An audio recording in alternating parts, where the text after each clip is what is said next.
Today we shall be discussing on another component of a school health program known as healthy school environment. In the previous lectures, we were able to look at the definition, the components, the aims and objectives, and the advantages of school health program. So we also looked at the component known as the school health services. But today we shall be looking at another component known as the Heartful school environment. We say that healthful school environment is one of the components of the school health program. The concept healthful school environment means all the consciously organized, planned, and executed efforts to ensure safety and healthy living conditions for all members of the school community. This has to do with every effort that is being put in place to ensure that the environment where the students or pupils learn are safe, conducive to enhance their ability to learn. Take for example, when the student is in a classroom that is so heated up, the heat will cause the student to feel stressed out, and that particular child or pupil will not concentrate in the lectures or in the teachings. So in school, in healthful school environment, we try to ensure that these factors are reduced so that to enhance comfort for the child or for the school pupils to learn. Okay, so it's not limited to that. Also look at hygiene, because sometimes these students can come to the school and also contact infection. So we look at their toilets, are there bathrooms, are there windows in the classroom, are there enough seats? A child who did not sit down or who's not seated cannot learn very well. Okay, so look at, is the classroom well kept clean? Is it harboring dirt? We look at the drainage canal. Is there lots of dirt around that can encourage mosquito breeding? So these are all what is embedded in healthful school environment. We said a healthful school environment has to do with the physical, biological, and social-cultural, and serves as a major determinant of the health and greatly influence the individual's level of intellectual growth and development. Like we said, it has effect. A child that is sitting that don't have a seat where the child can sit and gaze at the board may not see what is being written on the board very well, or maybe there's no blackboard, okay, or maybe there is no enough seat. That child will not feel comfortable, and that will not really enhance the level of intellectual growth and development. Provision of healthful school environment must be guaranteed for efficient performance of staff and learners. All the necessary services, facilities, and tools needed for the physical and emotional well-being of the school population must be assured, safeguarded, and sustained.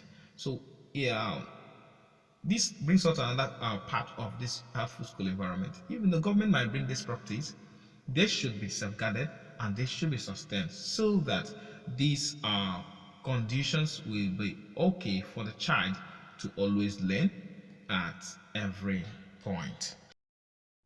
So whenever we talk about healthful school environment, we try to look at those factors or structures within a school that enhance better living. Talk about toilet, talk about the classroom, talk about the seat, talk about if there's enough ventilation, talk about the type of seat the children are seated on.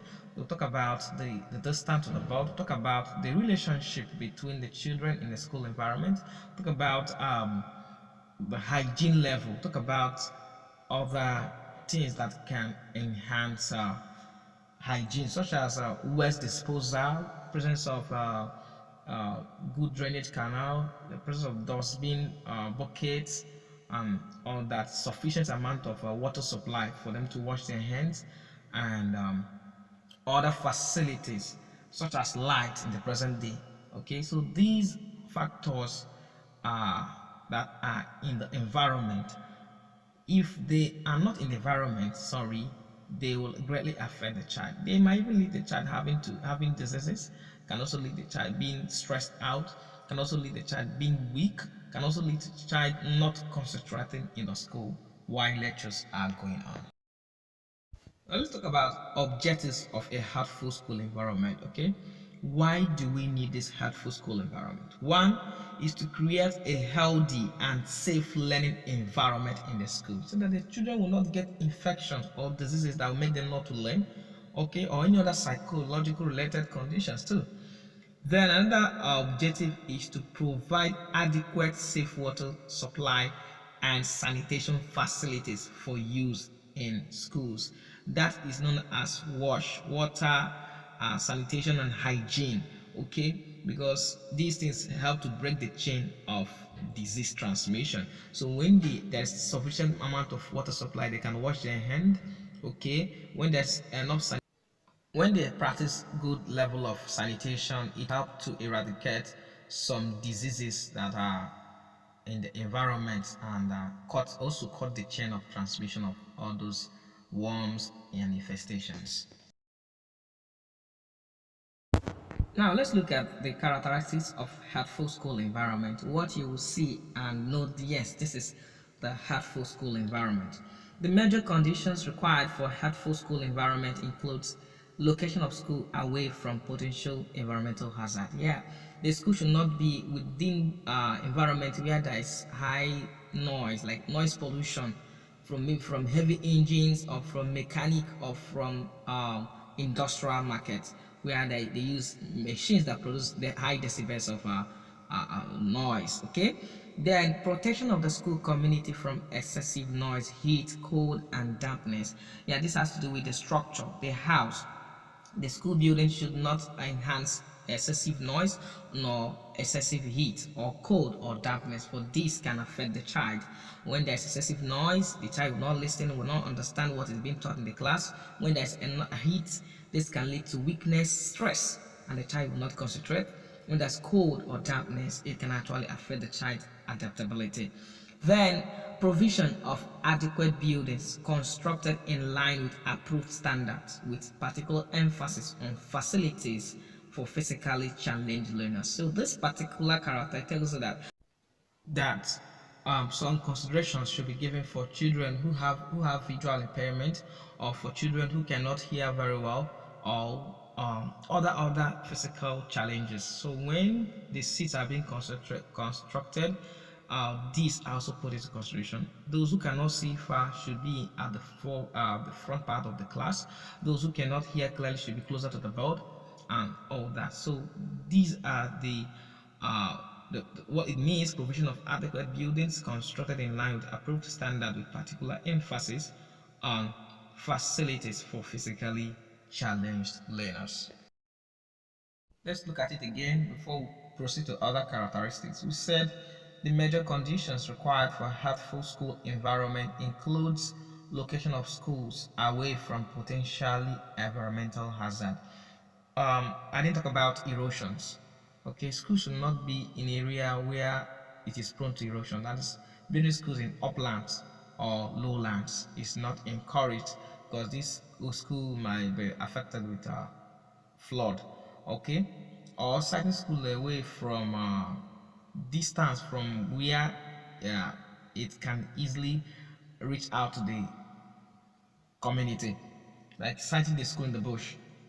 Okay, it's not encouraged, because this might lead to delays, maybe in terms of emergencies. Okay, then protection of the school community from excessive noise, heat, cold, we have explained that earlier. Then provision of adequate buildings constructed in line with approved standards, with particular emphasis on facilities for physically challenged learners. Now, not limited to that, the facilities should also be gender sensitive, like toilet for female considering their own characteristics, toilet for male.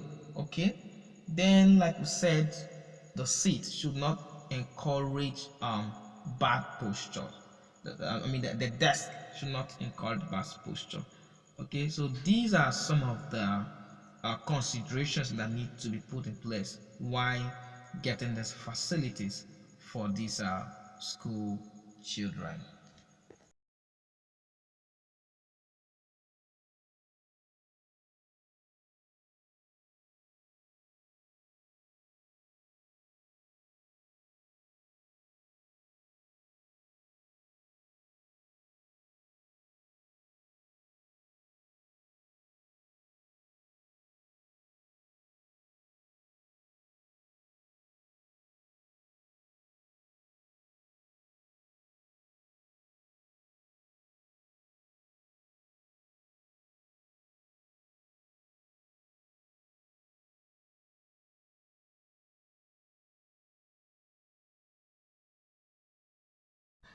All right, other characteristics include provision of appropriate and adequate amount of furniture for learners and staffs. Okay, so there should be enough desk and chairs for the children.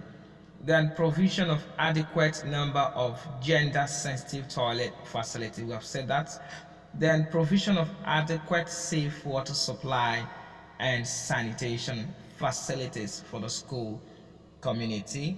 Then provision of proper drainage and waste disposal facilities. All this we have been able to discuss it earlier.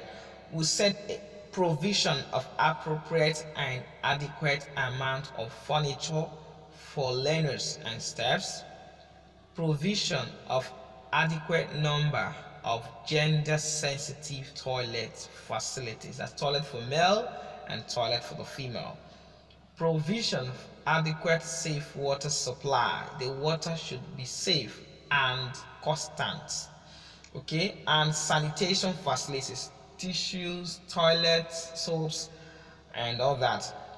Sometimes alcohol-based sanitizers, especially in this COVID era. Provision of proper drainage and waste disposal facilities. So you know that when there is poor drainage, it becomes a site for mosquito breeding and other insects that will breed there and multiply and begin to affect these children or bite these children. Then waste disposal facilities. Yeah, there should be enough and a good number of these disposal facilities, buckets placed at strategic area in the school so that these children can put the waste they generated there directly and should be emptied as possible, okay, without allowing it to overflow or becoming a breeding site for pests and vermin which can attack or injure this pupil. Okay, so